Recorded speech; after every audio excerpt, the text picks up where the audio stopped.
Hello and welcome. I'm Tom Palmer. Tonight we're speaking about grassroots efforts to help the people of Afghanistan. With me is Bud MacKenzie, the founder of Trust in Education. Thank you, Bud. Thank you, Tom. Tell me about your organization. What Trust in Education is, it's a grassroots organization.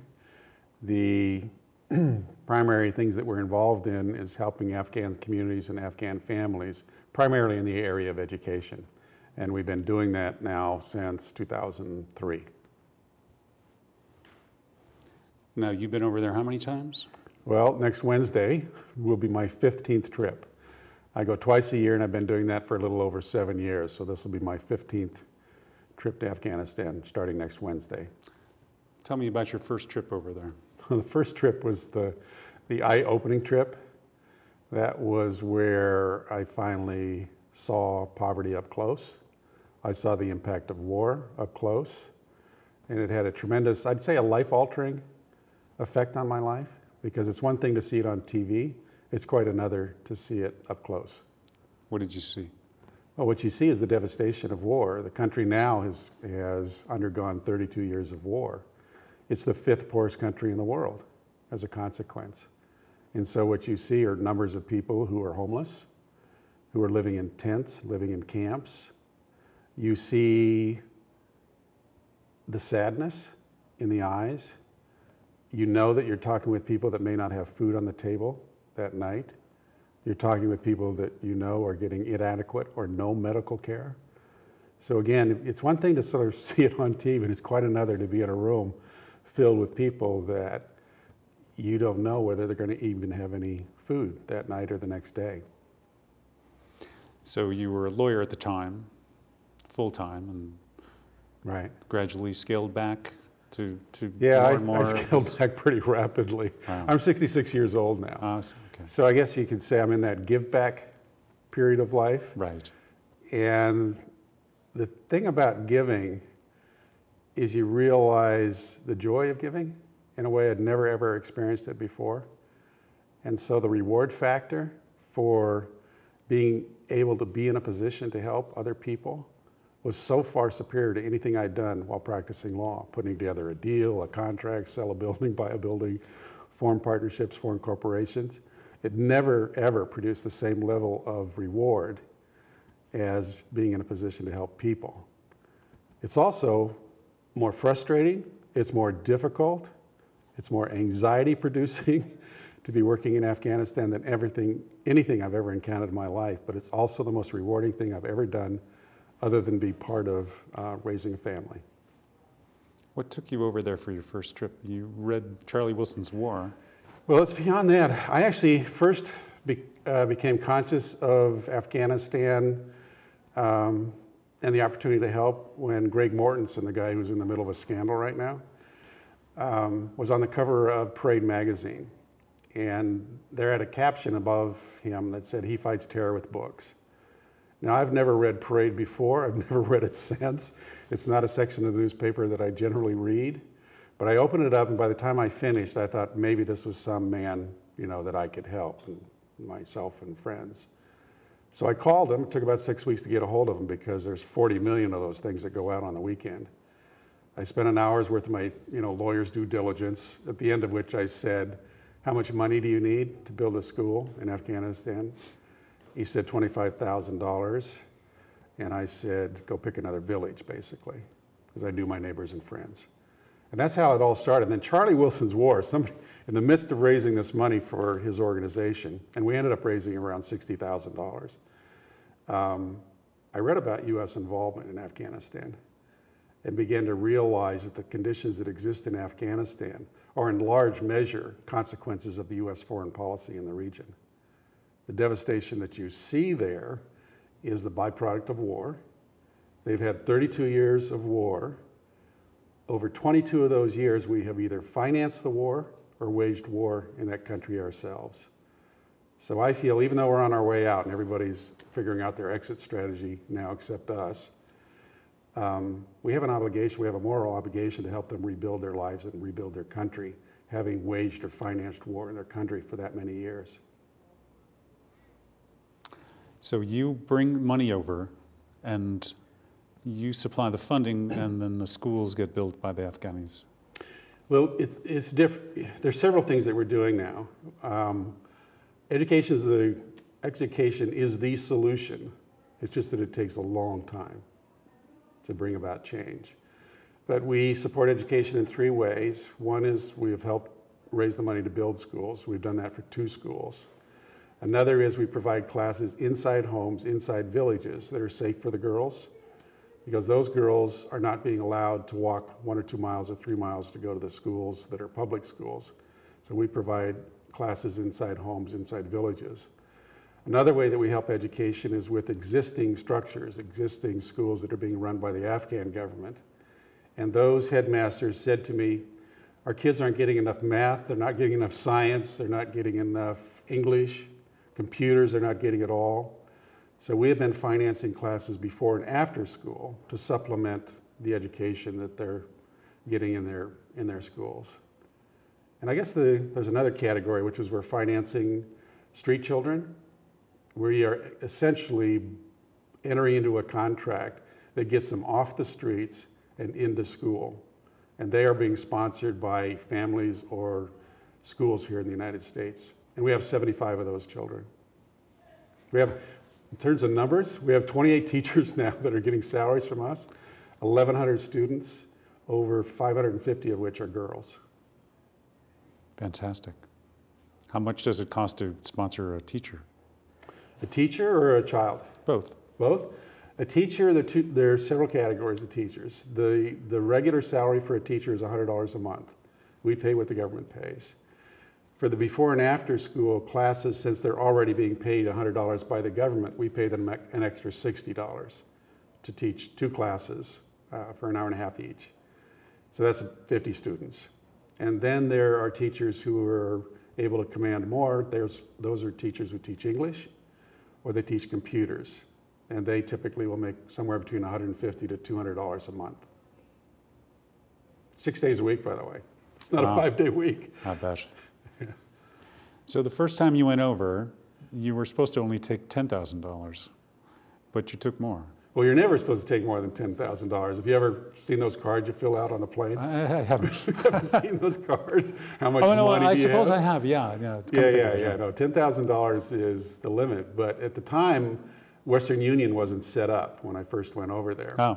So I ended up having, on the first trip, we had several projects that were being funded that needed the money right then when I landed. So I had $40,000 that was stuffed in my cargo pants and my socks and rolled up in a belt. It was hundreds. Hundreds, all hundreds, yeah. And that was just a one-time thing? Did you do that again? Or? Well, was able to go down from there. That was unique in that we needed $40,000.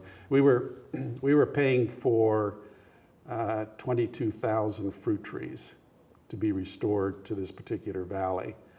And they were $1.25 a piece, so we needed it for that trip. Wow.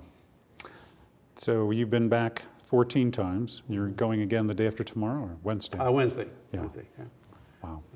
And how much funds are you bringing this time? I probably, now that I have Western Union, actually what I do now sometimes is I just Western Union money to myself. And if I don't end up needing it, then I just come back and pick it up in the States. So I'll probably take around $5,000 this time. I know we may need right around that. And what's going to happen on this trip? This trip is, a reassuring trip. One of the reasons I'm going is there's so many people on their way out that I want to reassure the people that we've been working with that we're not one of those. We're going to hang in there just as long as we're able to do that. There's other organizations that are pulling up stakes and... Yeah. If they're pulling them up or winding them down, the U.S. government's winding down, State Department's winding down, USAID's winding down. Their budgets are being cut significantly. And the fear factor's much greater than I think it's ever been. You know, we've had this recent incident where that soldier killed 17 villagers, and then there was the burning of the Koran that took place within the last 45, 60 days. So for a period of time, there's been lockdown over there, meaning that organizations are not allowing their people to go anywhere.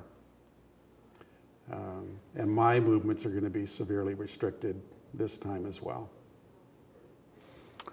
There's a senior military officer who has been giving interviews and just making it clear that, contrary to all the media presentations or representations, that it really isn't safe over there outside of a military base. Mm-hmm. If you're outside of looking distance of a military base, it isn't safe for U.S. personnel, and there's just a lot of chaos going on over there, much more than the American people know about. See, I really take the opposite point of view. What you see at night are the most extreme acts. You see violent acts. I've been over there 15 times. I've never once had an Afghan yell at me or scream at me, "American, go home." They love the fact that we're there. And we're in enough villages now that if they wanted to really do something to me, they could have done it by now. And there is a tendency on the part of any of the larger organizations and military to stay inside their facilities and see the outside as being too dangerous. One of the advantages of myself and others who are not constricted by regulations where they can't go anywhere is we actually do and are able to get out and meet with the people. But what's happened recently with these recent acts is that you have these people who are borderline ready to do martyrdom.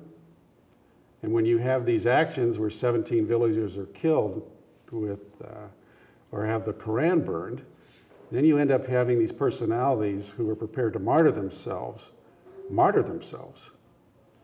And one of the problems with the media is we have a tendency to report only the bad. Right. And that's all we see. We don't see trust in education and the kids going to school.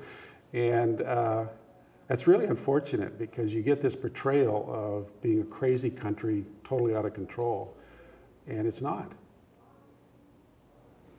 What sort of commitments is the U.S. talking about making after we pull out?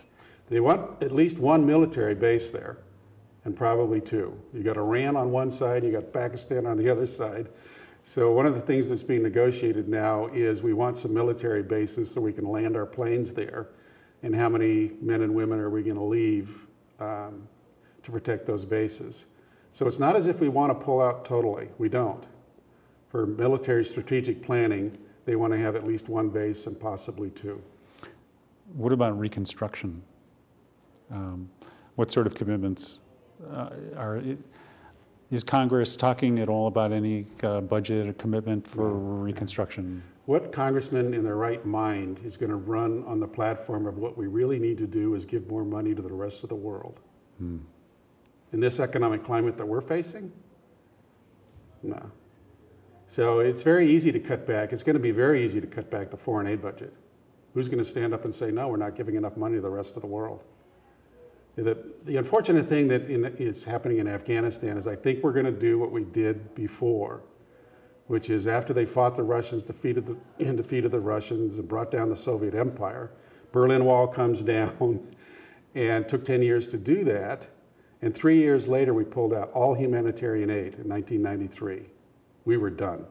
And if you saw the movie Charlie Wilson's War, you read the book, and at the end, he's trying to get money for a school. Right, exactly. I saw the movie, and that's what really generated the question. Yeah, that is what we did. We were finished. We'd accomplished what we set out to accomplish, which was to bring down the communist empire, and we were done. And that was the end. And my fear is they're about ready to do that again, is that we are not going to be willing to help them repair lives and country again. We're going to pull out. Is there any sympathetic Congress people and Senate people, senators? I think verbally sympathetic, but when it gets around to budget time, yeah, in the back room and the allocation of resources. I was there last September at the State Department, seeing if grant application, and they were already having their budget cut in half from the year before. And I took a look again a couple of weeks ago to see if there was any possibility again within the State Department for possible funding. And they said, go to the website. I looked on the website, and there were like 5 categories of grants which did not address the bottom rungs of the ladder. Big mistake. The trickle-down theory. Let's put money in at the top and let it trickle down. It works so well over here. Yeah, right. Why not use it over there? Exactly. Yeah. Oh. If you want to win hearts and minds of the people, I mean, at the core of what we are involved with is winning hearts and minds of people. How do you do that? Food, clothing, shelter, healthcare, education. And that's at the bottom rungs of the ladder. You want to win hearts and minds. You don't pour it in at the top and hope it gets down to the people on the bottom. I think they're also putting a lot of faith in the military that they're propping up. The Afghan military? Yeah. See, let me tell you something about the military. About 3 years ago, I became aware of this fact. If you wanted to fight for the Afghan military, you were being paid $80 a month. If you wanted to fight for the Taliban, it was $300 a month. You're living in the 5th poorest country of the world. Who are you going to fight for? Right. Economics plays a big part in their deciding on which side they're on. The dilemma for a soldier now is that wants to support be in the Afghan army or military is, okay, the rest of the world's pulling out and we're gone. Is there going to be the money to pay my salary after they're gone? And if not, am I just sitting here supporting a corrupt government or a government that's unable to control? Maybe I'll just sit on the fence here for a while and see what happens. Because if he makes the wrong decision, he dies. So I understand the difficulty of the soldier, independent of, and that's not to say also that it's just a matter if you had enough money to be able to buy them, but I do recognize the dilemma that somebody faces on aligning themselves with people who are pulling out and who have a record of pulling out, right, and leaving them to their own devices. Right. So, Bud, what are your goals in the future for Trust in Education? It seems like you're bootstrapping the organization, keeping it going. The environment's changing rapidly. What are your hopes? We're going to educate just as many children as we can, particularly girls, for as long as we're allowed to. Education is the long-term solution to darn near everything. It is. Educated people don't force their daughters to marry. They don't kill them for honor killings. It's a way of bootstrapping themselves out of cyclical poverty. So education is definitely the weapon of choice. It is our primary weapon. In the interim, we have what we call the wish list process, where, again, if you want to know what people need, ask them. So what we do is we go with villages, and we're working a lot with the same villages. We just go over there and I say, what do you need? And you prioritize it.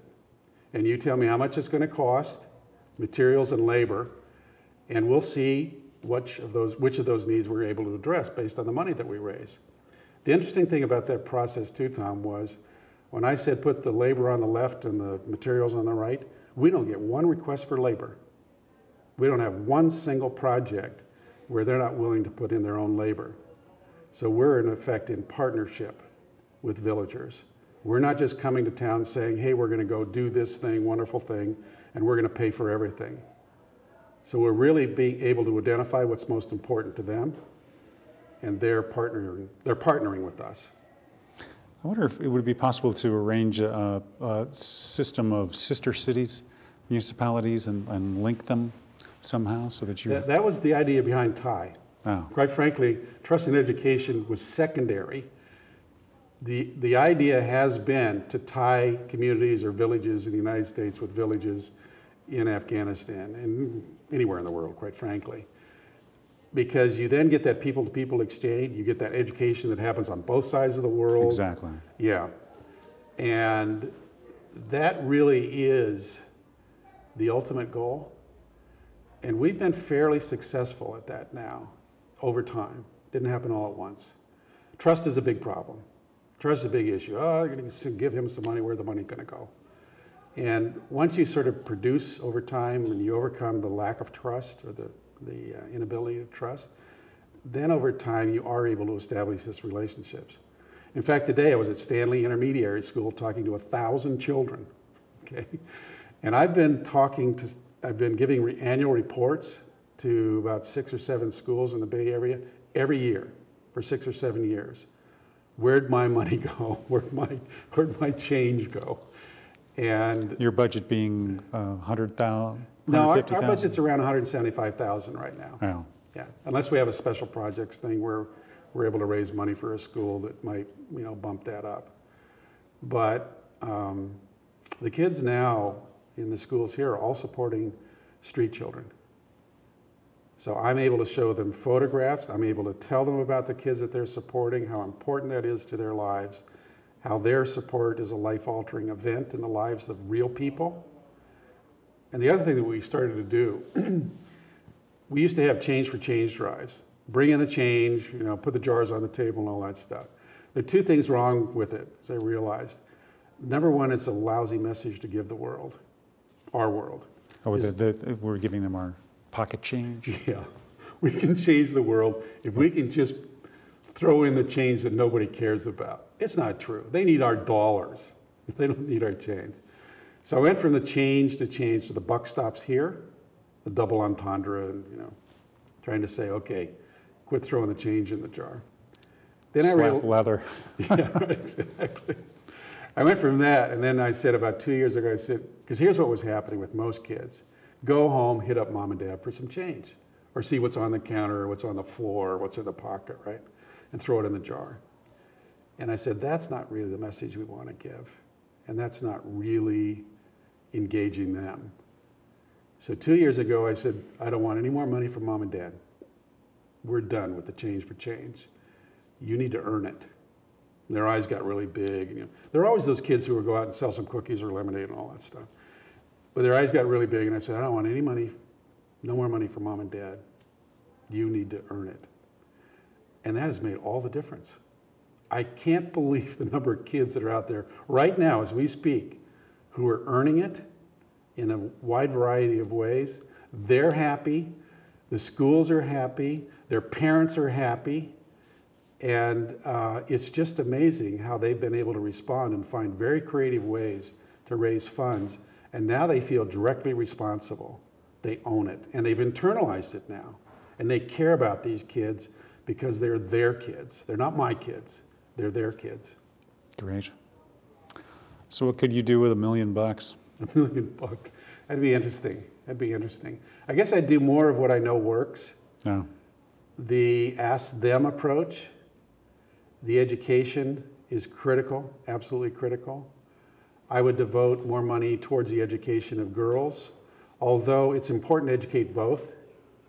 You go into a community that favors boys over girls and say, I'm just here for the girls, you'll be out of there in no time. And the other thing you realize too is for girls to get more rights or women to have more rights, they have to come through the men, because the men are the ones in control. You can't change their society. You can't reorder their values. You have to work within their value structure. Over time. Over time. Over time you can. Over time you can, you bet. Because the values change in the United States. 1850 was the first National Convention on Women's Rights. Number one right that a woman wanted was what, Tom? The vote. The right to vote. When did that happen in this country? 1920. Yeah. 70 years for the men in this country to come to the conclusion it was appropriate for the women to have the right to vote. Right. So yes, change can be brought about. It takes time. We have to have patience. But see, they're on the front line. You and I are just back here living in an unreal world in a way. And we're able to finance those who are on the front line fighting for the most basic freedoms. Pencils, pens, teachers, notebooks, schools. Do you approach foundations and ask for some serious money? I would like to find those foundations. So many of them are not doing anything in Afghanistan. Why? I don't know why, quite frankly. There are a lot of foundations that are only stateside only. There are a lot of corporations in the United States that say we are only going to fund projects in the United States. Matching funds by employers, we only match funds for things that are done in the United States. So we haven't yet been successful in finding the large foundations that are willing to finance. One of the other things that you run into is, in our government, is government is financing big humanitarian aid providers, not small. I've been to USAID before over the last several years. We love what you're doing. We love what you do. You're too small. Our smallest grant last year was $500,000. I don't want $500,000. Bud, why don't you want $500,000? $500,000 means putting in a lot of overhead and a lot of structure and a lot of reporting. And all of a sudden you find yourself being lopsided where your overhead is eating up a lot of the money that's flowing through your organization. Our government needs to, and I've had this conversation with the USAID and others, we need to essentially be able to have a small business administration within USAID that finances grassroots organizations, doesn't finance them, partner with them, don't finance them, and social entrepreneurs, right? Paul Farmer should have had some funding when he was getting started. Years ago, they used to say in the banking industry, we don't want to finance those small loans because it takes the same amount of time to do a $10 million loan as it does to do a $50,000 loan or a $10,000 loan. What the banking industry discovered is the default ratio of those small loans was much smaller than those larger loans. The same thing, I believe, is true of providing humanitarian aid. There's people with skin in the game, or people, individuals from the ground up building something. And yeah, and I'm working with volunteers. Yeah. I'm not paying everybody to do everything. Right. So if you want to leverage your money, put your money into an organization that has a lot of volunteers in it. That's right. Well, if there's some viewers at home that want to leverage their money, how can they help you? They can go to the website, trustandeducation.org. It's real easy. And they'll find us. They can read about us. They can then email us. And the other thing is get on our newsletter. I do send out periodic newsletters about the trials and tribulations of functioning in Afghanistan. Like in the next 2 weeks, I'll send out a couple from Kabul saying, help send me some ransom money or something. Yeah. Well, wish you the best over there. Thanks, Tom, and thank you. Yeah. Well, thank you for your work. It's been wonderful. I hope you come back. Keep us informed of what's going on over there. Be happy to. All right. Very good. Thank you. All right. Thanks for your time. And thank you for watching. Good night.